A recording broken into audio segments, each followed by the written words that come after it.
nous sommes les descendants de nous avons quitté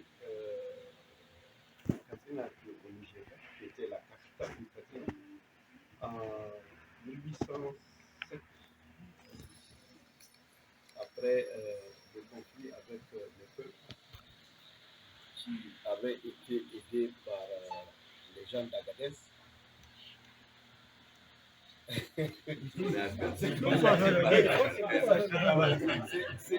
que les gens d'Agadez n'étaient pas venus en renfort, ils ne pouvaient pas prendre le Katsina. Ils ont tout fait, ils n'ont pas pu prendre le Katsina. Maintenant, il a fallu aller dans l'Abzin, parce qu'avant Abzin Akitia, pas Agadez, mais Abzin. Abzin Awani, Akakao. On a pris beaucoup de guerriers là-bas en renfort pour venir prendre Katsina. Parce que Katsina était devenu imprenable. C'était imprenable.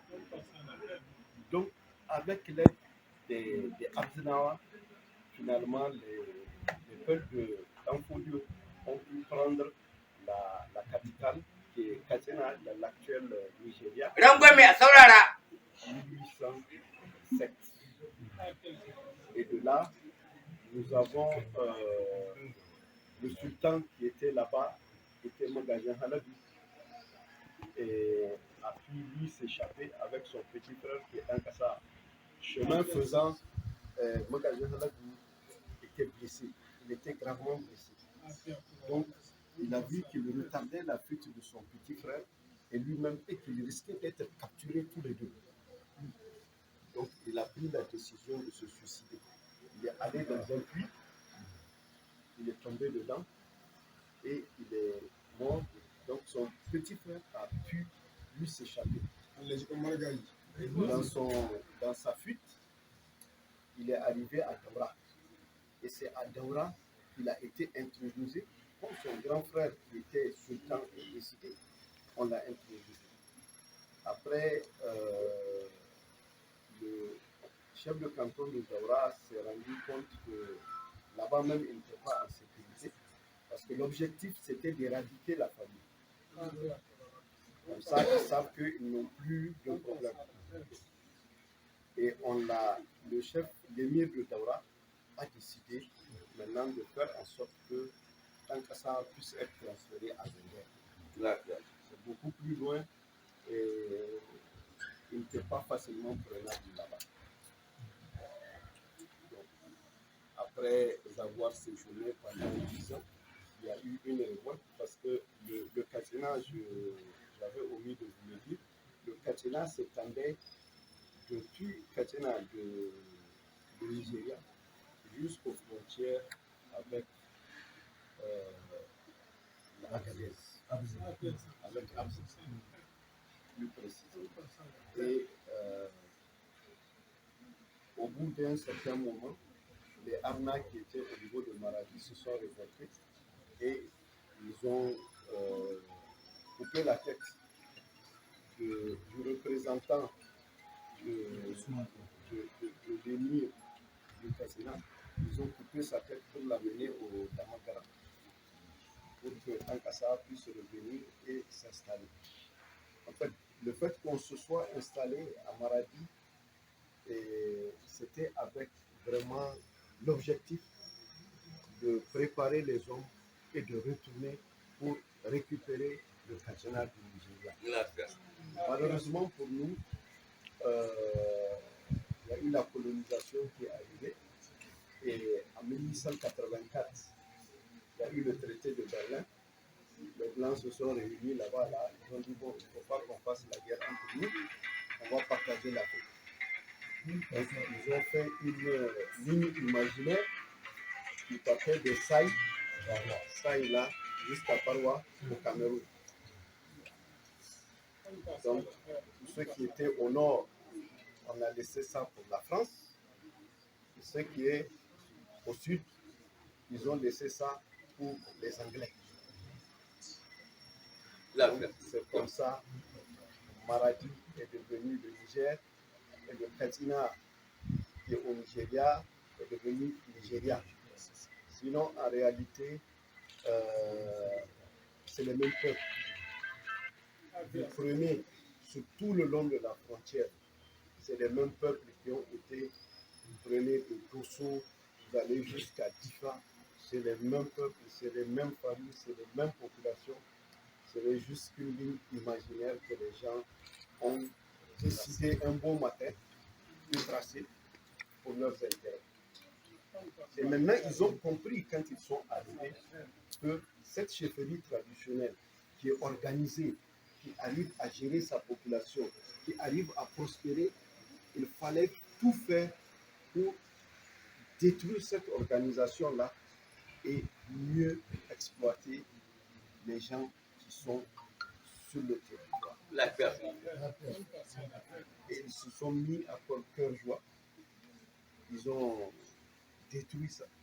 Et comme je vous le disais tout à l'heure, au moment des indépendants, l'administration du Niger a continué dans le même sens. Ce qui fait qu'aujourd'hui, vous avez tout un tas de problèmes qui est en train de se poser à nos sociétés. Et que ces sociétés-là sont avec une organisation. Et aujourd'hui, on leur impose un mode de vie, on leur impose une règle du jeu qui, en fait, n'est pas dans nos traditions. C'est comme aujourd'hui, on vous dit de venir jouer à un jeu dont vous ne connaissez pas les règles. Parce que ce que l'Occident nous a imposé, en fait, eux, c'est leur valeur, c'est leur mode de vie. C'est ça qu'ils nous ont imposé. Maintenant, nous, on essaye.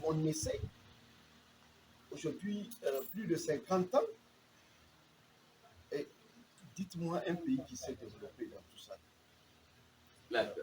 Surtout le côté où la France a colonisé. Y a-t-il un pays? Il n'y en a pas. Et tout ça, tout le problème, c'est quoi?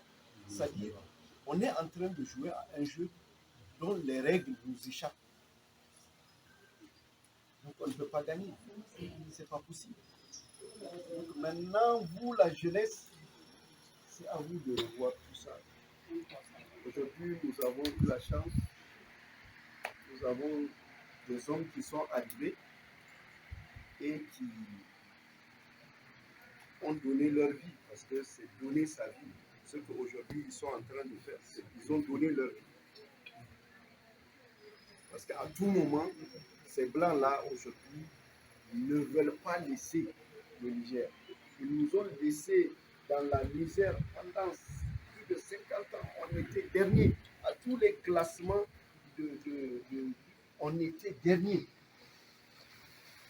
Et aujourd'hui, on se bat pour le Niger. Donc il faut se poser la question, pourquoi? Quelqu'un qui est dernier, dont personne ne veut, pourquoi on va se battre comme ça? C'est qu'en réalité, ils ont considéré nos pays comme étant des réserves stratégiques. Ce qu'il y a dans le sous-sol là, nous ne le connaissons pas. Et eux ne nous disent pas. Et ils nous laissent dans la misère noire. Donc, je vous exhorte à prendre conscience. Vous êtes les responsables de demain. Et d'une manière ou d'une autre, mettez votre esprit à comprendre et à combattre ce système-là pour vraiment amener quelque chose de meilleur, quelque chose de plus juste, quelque chose d'équitable, pour que vraiment le pays puisse, en tout cas, prospérer. Je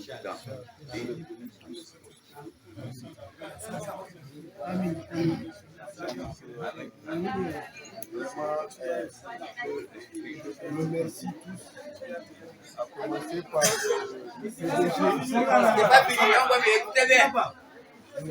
Je vous remercie tous, à commencer par le PDG, le personnel d'encadrement.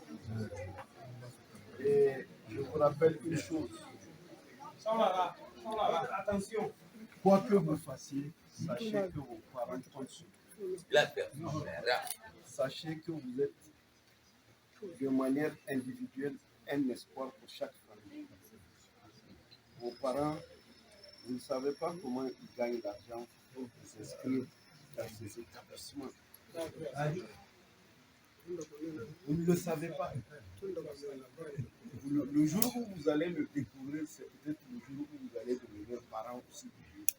Vous allez vous rendre compte que vos parents étaient des braves. Donc, ne les décevez pas. N'allez pas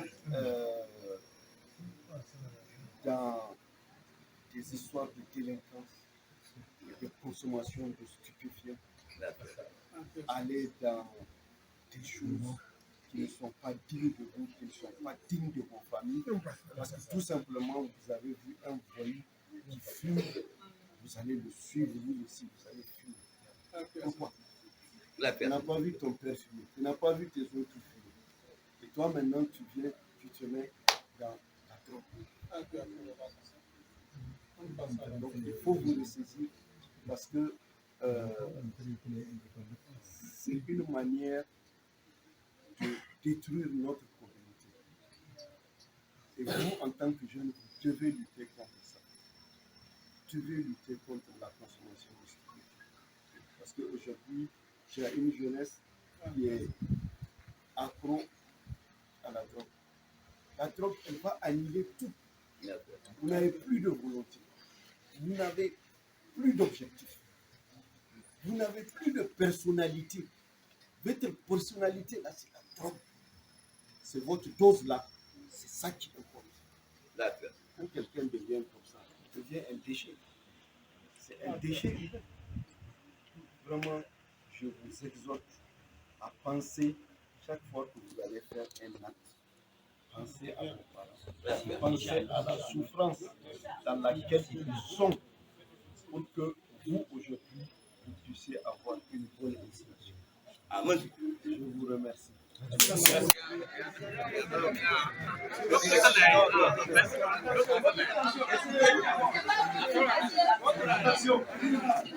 pense que l'honneur est pour nous d'être accueillis par le sultan de Katsina Maradi, il faut préciser. Et un cours d'histoire n'est jamais mauvais. Je pense que le sultan a fait le tour. Beaucoup de gens pensaient qu'ils connaissaient le sultanat de Maradi, surtout ceux qui viennent de Niamey. Les parents de Mougobili la pensent que c'est la même, c'est pas la même chose. Ne mélangez pas les choses. Voilà, donc c'était nécessaire l'histoire. Et je pense aussi que le sultan, c'est comme s'il voyait dans nos rêves et nos actions qu'on a menées ce matin à l'école. On a fait une conférence sur justement l'utilisation de la drogue. Ce matin, on a fini, on est venu. Donc, et vous avez bien compris que tout ce qu'on vous a dit, ce que le conférencier, moi et l'autre a dit, c'est ce que exactement le sultan vous a raconté. Ça ne sert à rien de consommer parce que ça va nous faire mal de laisser le pays dans les mains des gens qui sont drogués. Parce que c'est ce que ça veut dire. C'est de notre devoir de vous expliquer et de vous informer. Donc je pense qu'on ne doit pas tarder. On va dire encore une fois merci au sultan et à sa cour pour l'accueil. Et nous allons prendre congé. Ce que je voudrais, si c'est possible, si les élèves peuvent tourner comme ça, regardez là-bas, on prend une photo. Parce que c'est un souvenir. Et je vous l'amènerai la photo.